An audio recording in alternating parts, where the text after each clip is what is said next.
Gente, meu nome é Yara, bem-vindos a mais uma aula de biologia. E o tema da aula de hoje, a gente vai falar um pouquinho sobre DST, ou conhecido também como IST, que são as doenças sexualmente transmissíveis ou infecção sexualmente transmissível, que é um novo termo aí que está sendo utilizado.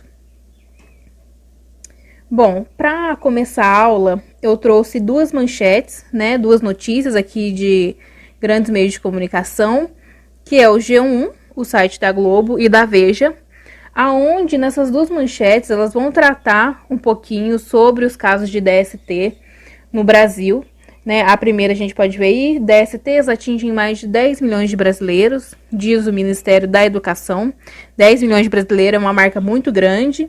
Isso é uma notícia de 2009, a gente está em 2020, né? O quão milhões aí a mais a gente deve ter, né, nesses dados. E a da Veja traz que a epidemia, casos de sífilis aumentam mais de 4.000% em 8 anos no Brasil. A gente vai ver que sífilis é um tipo de DST aqui nessa aula, né, de doença sexualmente transmissível. E eu trouxe essas duas manchetes aí para vocês verem que são casos recorrentes, né, que a mídia traz pra gente e de grande preocupação. Então vamos lá. O que é uma DST ou ISTS, como a gente viu lá no começo? As DSTs são doenças sexualmente transmissíveis, né? São transmitidas por um ato sexual desprotegido, então aquele ato que não se utiliza de um preservativo, no caso ou feminino ou masculino, as famosas camisinhas, aonde através desse ato sexual, uma pessoa que já está infectada com algum tipo de DST, ela transmite para o seu parceiro sexual. As DSTs são doenças sexualmente transmissíveis, então o principal meio de transmissão das mesmas é pelo ato sexual desprotegido. Só que, como eu coloquei aqui em observação, a gente consegue ver que a gente tem outros meios de transmissão dessas DSTs, onde a gente tem por meio de seringas. Então, em locais que se utilizam de seringas que não são descartáveis, né, são reutilizáveis, o que é um grande perigo. Através de tatuagens, onde a gente utiliza agulhas já utilizadas por outras pessoas. Então, por isso que se tem essa grande importância em estúdios de tatuagem e tudo mais, ou qualquer tipo de serviço que se utilize de agulhas que sejam descartáveis, né, que só tenham o uso de uma pessoa somente. Processo de transfusão de sangue, quando a gente faz uma transfusão de sangue, esse sangue ele não é avaliado para ver se tem algum tipo de doença ou afins. Então, quando ocorre o processo de transfusão de sangue para outra pessoa e o sangue está contaminado, a pessoa pode contrair sim algum tipo de DST. E a gente vai ver também que bastante das DSTs, ou quase todas, elas são passadas também durante o processo de gravidez da mãe para o filho. Seja ele no processo de amamentação, durante o parto, ou outros que a gente vai discutir também durante a aula. Bom, quais são os principais sintomas que uma pessoa que tem DST vai demonstrar? Bom, a gente tem ardência ou coceira vaginal, né, na região íntima ali da mulher. A gente tem corrimento vaginal. A gente vai ver também que vai ter corrimento no órgão genital masculino. Dor durante o ato da relação sexual, tanto do homem quanto da mulher. Um odor ruim ali nas partes íntimas dessas pessoas. Feridas genitais, úlceras. A gente vai ver fotos durante as aulas, né, que vão representar cada tipo de DST aí. Lembrando que cada DST, ela possui um sintoma específico, né? Eu coloquei sintomas, principais sintomas aqui de algumas das doenças, tudo, mas cada doença possui um sintoma específico. Então, não é todas as DSTs que vão possuir todos esses tipos de sintomas aqui citados, e sim algumas DSTs específicas, como a gente vai ver aqui durante a aula. Bom, a primeira DST que eu tô trazendo para vocês é o HPV, né? O HPV, ele é conhecido como vírus do papiloma humano, né? O DST é O HPV, né, ela é uma DST que não tem cura, tá? Então a pessoa que pega, ela não vai ter cura. É uma doença sexualmente transmissível bastante comum entre os brasileiros, principalmente. Ela se propaga, obviamente, pelo ato, né, o contato sexual desprotegido, né, sem o uso de um preservativo. Essa transmissão é tanto por sexo vaginal, anal ou oral desprotegido e passa também para a mãe, da mãe para o bebê durante o processo de gravidez, né? Os sintomas bastante comuns desse HPV, que a gente conhece, acho que a maioria das pessoas já devem ter ouvido dessa DST também, são pessoas que não... A maioria das pessoas, elas tendem a não apresentar sintomas no começo, né? Ou durante anos, essa pessoa não apresenta sintomas, e aí, durante um tempo lá na frente, ela começa a aparecer os primeiros sintomas dessa doença, e aí ela vai descobrir que tem um HPV, que pode ter sido contraído durante anos atrás, mas por não demonstrar nenhum tipo de sintoma aparente, a pessoa não sabe que está com HPV. Os sintomas dessa doença vai ter, então, coceira na região vaginal da menina ou do menino, câncer cervical, que é o câncer do colo do útero, verruga genital, como a gente pode ver aqui na imagem, e na boca da pessoa, né? São verrugas muito feias que são encontradas, né, como sintomas desse HPV. O HPV, ele tem uma vacina que é dada para meninas e para meninos também, né? A maioria das doenças sexualmente transmissíveis, ou a maioria das coisas quando se trata de relações sexuais, a gente sempre pensa que vacinas, remédios ou coisas afins são voltadas somente para o gênero, né, feminino.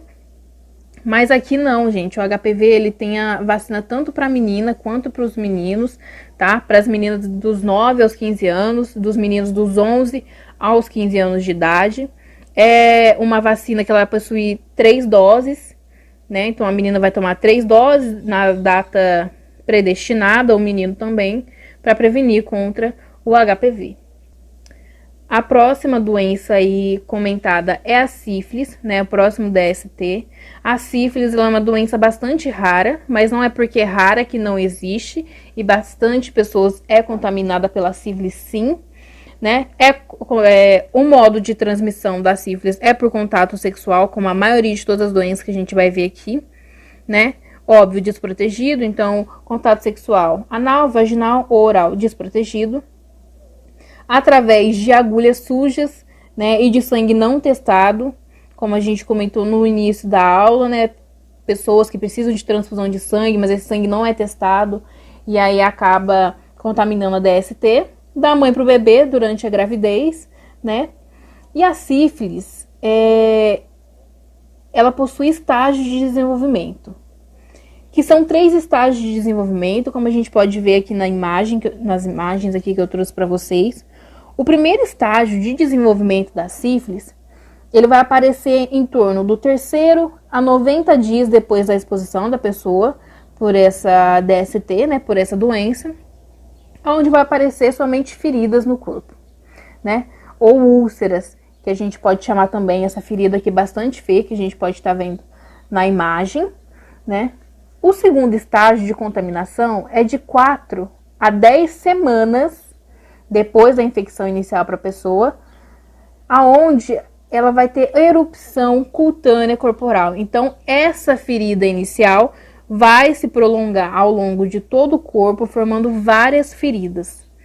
E o terceiro estágio da sífilis, ele é um estágio assim bem mais avançado, quando a pessoa não buscou nenhum tipo de tratamento ou coisa do tipo, que vai aparecer ali de 3 a 15 anos, olha, né, depois do estágio inicial, aonde essa doença vai começar a afetar órgãos internos da pessoa, não deixando somente feridas aparentes do lado externo, e sim vai começar a acarretar órgãos internos dessa pessoa.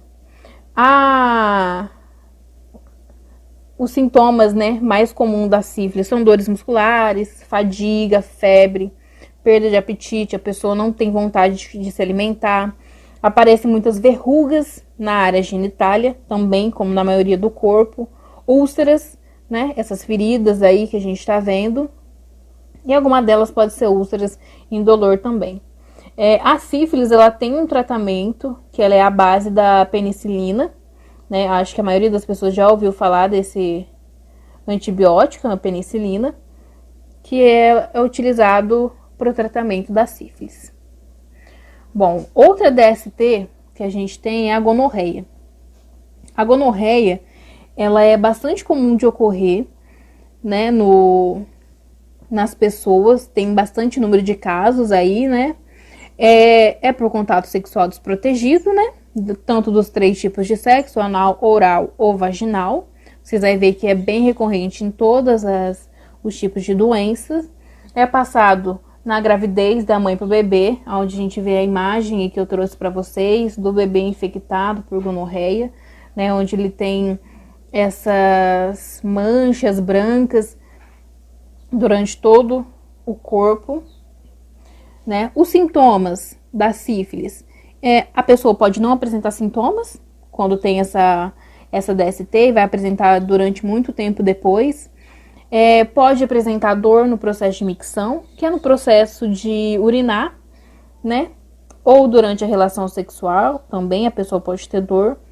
Pode ter um corrimento aumentado na secreção do pênis, onde a gente vê a imagem ali, o menino ele tem uma secreção, um aumento de secreção maior nesse órgão.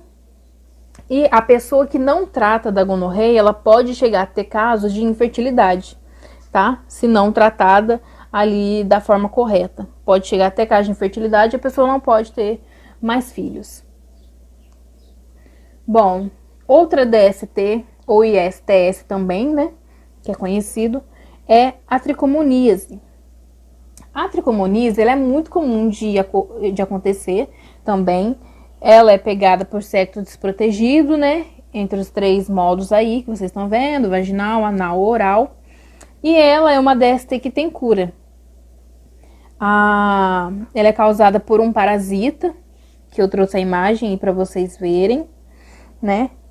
Os sintomas comuns é corrimento vaginal, inflamação na uretra, coceira, secreção de muco e até vermelhidão ali nos órgãos genitais, tanto masculino quanto feminino.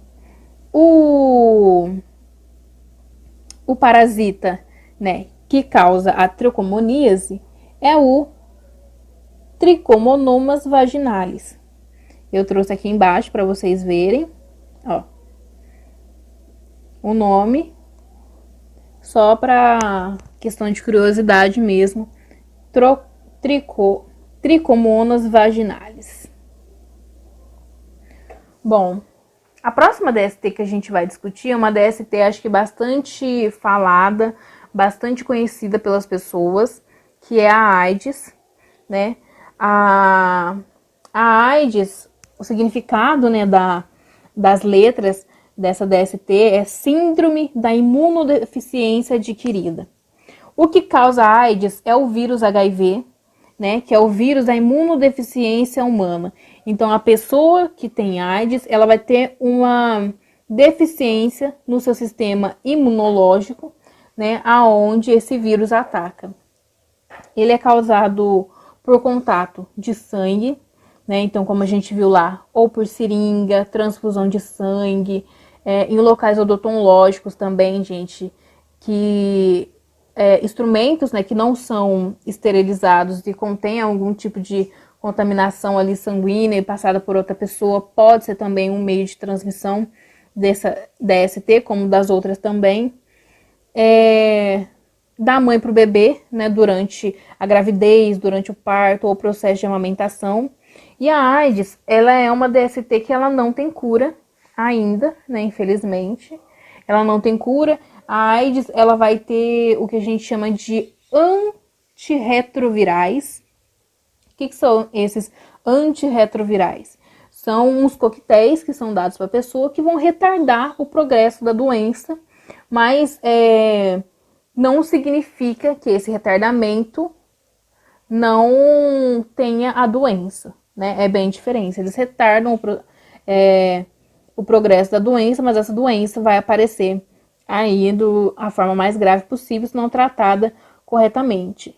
É bastante importante lembrar que a AIDS, gente, ela não passa por saliva, por contato abraço, né, de uma pessoa para outra, e sim contato sexual desprotegido ou por sangue, né? A gente tem esse mito, é bastante presente, que tem que ser quebrado, né? Que a AIDS ela não é transmitida dessa forma, por contato de abraço, por saliva ou coisa do tipo da pessoa. Bom, os sintomas bastante presentes dessa AIDS é fadiga, febre, mal-estar, perda de apetite. A pessoa ela tem uma perda muscular, né, uma massa muscular bastante perdida, sente fraqueza. E o dia 1º de dezembro é o Dia Mundial do Combate da AIDS, onde a gente tem essa campanha para promover a prevenção aí das pessoas contra a mesma, né? A próxima AIDS, a próxima DST que a gente vai comentar é a candidíase vaginal. A candidíase, ela é causada por um fungo que chama cândida, por isso o nome candidíase. É o fungo cândida que ocasiona essa DST, causada por infecção de fungos na vagina e na vulva, né? A vulva ali é a parte externa ali da vagina feminina, né? Uma única dose de um medicamento antifúngico, ele serve para servir como tratamento para essa candidíase, né? Os sintomas mais comuns que a candidíase vai apresentar é inflamação, coceira na região interna, né, vaginal da menina, corrimento branco ou espesso na vagina e um vermelhidão, como a gente pode ver. Aqui tem 2 imagens, né, da candidíase de uma vagina com uma candidíase e uma vagina normal, para vocês verem o corrimento, né, espesso, branco aí que apresenta a mesma. Então, a diferença de uma vagina normal para uma vagina com candidíase. Bom, a próxima DST que a gente vai falar é a clamídia. A clamídia, ela é uma DST que é causada por uma bactéria que chama Chlamydia trachomatis, né? Aqui embaixo, para vocês verem. Eu sempre trago como curiosidade, né? A bactéria Chlamydia trachomatis. Ela afeta pessoas de todas as idades, né? Lembrando que as outras DSTs também afetam pessoas de todas as idades. É mais comum a gente encontrar em jovens, pelos jovens, né? Tá começando o processo de ato sexual mais recente aí, né? Do que antigamente. Então, se encontra-se mais em jovens, mas pega-se em todas as idades, tanto as outras DSTs também, né? Propaga-se por contato sexual desprotegido, né? Dos 3 modos lá, vaginal, oral ou anal, durante a gravidez, né? Da mãe para o bebê. E recomenda-se o uso de antibióticos para o paciente infectado, e não só o paciente, como o parceiro sexual desse paciente, né? Então, as 2 pessoas têm que estar tomando aí esses antibióticos para a prevenção da clamídia. Os sintomas que a gente encontra nessa doença: dor genital, secreção da vagina ou no pênis, né? Onde a gente pode ver nas 2 imagens. Bom, a gente viu todas essas DSTs, o modo de prevenir cada uma das 2, que é usar camisinha. A camisinha, gente, ela é o método de prevenção mais eficaz contra as DSTs. Então, a utilização de camisinha em todo tipo de relação sexual. Além, né, da camisinha ser o principal de todos, outros métodos de prevenção dessas DSTs que a gente tem é o cuidado com a higiene pessoal de cada um, de você, do seu parceiro. Quando a gente for em locais, em consultórios médicos, odontológicos, estúdios de tatuagem ou coisas afins que se utilizam de materiais cortantes, para serem esterilizados, para serem individuais, descartáveis, né? A melhor forma, né, de ser descartável, uma pessoa só utilizar esses equipamentos, esses instrumentos. Evitar o uso de drogas injetáveis, né? Evitar qualquer tipo de uso de drogas, mas as drogas injetáveis que são passadas de uma pessoa para outra e se utilizam de de material cortante ali, no caso a agulha, e manter a vacinação em dia, né? Como o caso do HPV, que tem vacina tanto para os meninos quanto para as meninas, o que é de extrema importância.